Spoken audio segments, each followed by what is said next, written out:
My name is Russell Rofer, and I am a SharePoint Administrator. I work in government contracting with IT work.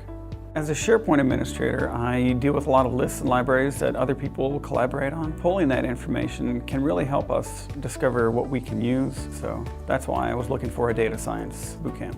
I would say I came in fully prepared just because Raja can explain it very well. He has been able to deep dive into the different methods that we use, and he explains all of these methods before having us try to use it. So then when we get the tools, we understand how they work.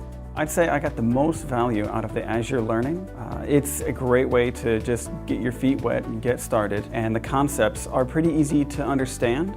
I think I'll take a lot of that to the RStudio or maybe through Python, but the Azure really helped me get started. The atmosphere was a really fun experience. We had people from all different fields and even from different countries coming here, so I think the bootcamp is suited for everyone, really, as long as you're willing to learn. If you've got some business need and you want to stay where you're at, it's perfect. If you want to make a career change, you're getting your feet wet, you're getting started.